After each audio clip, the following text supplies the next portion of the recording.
मैं मान लेता हूं कि मेरे पास एक केमिकल रिएक्शन है, A of A plus B of B will give you C of C and D of D. उसके लिए आपको इक्विलिब्रियम कांस्टेंट दे रखा है K1। ठीक है, अब मैं इसको रिवर्स कर दूं तो C of C D of D will give you A of A and B of B. उसके लिए आपको कांस्टेंट दे रखा है K2। नाम अगर मैं आपसे कहूं कि बताओ K1 और K2 में क्या रिलेशन है, तो पहली बात तो जैसे ही आपने रिवर्स कर दिया तो आपका ना रेट कांस्टेंट चेंज हो गया, और उन दोनों में रिलेशन क्या होगा आप खुद से निकालो। बताओ K1 की वैल्यू क्या होगी? K1 की वैल्यू होगी C of C and D of D। खुद से लिख के देख लो, कोई फर्क नहीं पड़ता, इससे खुद ही लिख सकते हो, उसमें है ही क्या, A of A to B of B, ये लिखोगे ना। बताओ मुझे K2 की वैल्यू लिख के बताओ, K2 की वैल्यू क्या होगी? उसकी जस्ट अपोजिट होगी। क्या लिखा जाएगा? A of A B of B C of C and D of D।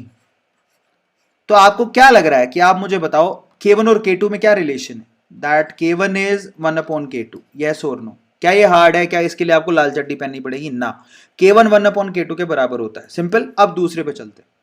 मान लो कि ये थोड़ा क्रिटिकल दे रखा है, मैं सिंपल वे से समझाता हूं आपको।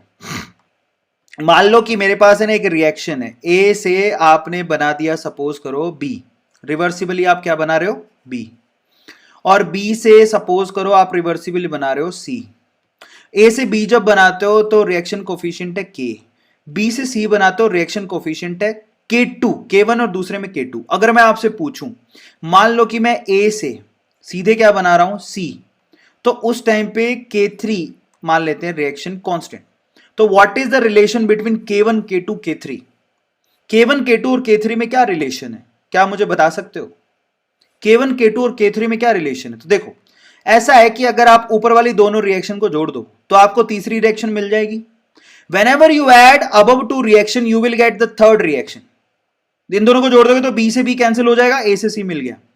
जब आप दो रिएक्शन को जोड़ते हो तो तीसरी रिएक्शन का जो रेट कांस्टेंट होता है पहली दोनों रिएक्शन के रेट कांस्टेंट के मल्टीप्लाई के बराबर होता है। निकाल के देख लो, बताओ K1 की वैल्यू कितनी है? सब लोग मुझे बताना, आप लोग है ना, बताओ। मैं दोबारा बोलता हूं, कंक्लूजन क्या निकल के आएगा? That K3 is equal to K1 into K2। आप खुद भी निकाल सकते हो। आप मुझे बात बताओ K1 की वैल्यू क्या होगी? K1 की वैल्यू होगी B बाई A, डब्बे लगा लेना, मैं सीधे लिख रहा हूं। K2 की वैल्यू क्या होगी? That is C by B। K3 का वैल्यू क्या होगा? C by A। अब बताओ K1 K2 K3 में क्या रिलेशन है? अगर मैं K1 और K2 को मल्टीप्लाई कर दूं, K1 की वैल्यू क्या है? B by A, into K2 की वैल्यू क्या है? C by B। B से B कैंसिल हो गया, C बाई A आ गया, वो किसके बराबर है? K3 के। तो K3 का वैल्यू किसके बराबर है? K1 इंटू K2 के बराबर नहीं आया? बताओ मुझे। मतलब जो केमिकल रिएक्शन दो ऐड कर दी तो रेट कांस्टेंट को मल्टीप्लाई कर देना। अच्छा, तो केमिकल रिएक्शन सब्सट्रैक्ट कर दी तो रेट ऑफ रिएक्शन को क्या करोगे? डिवाइड। खत्म हो गई कहानी।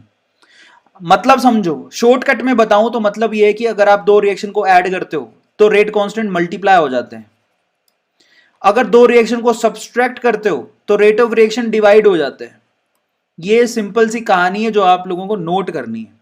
एक कहानी है जो सबको बतानी है। याद आ गया सब लोगों को? समझ में आया सब लोगों को? तो ये है कहानी ओवरऑल।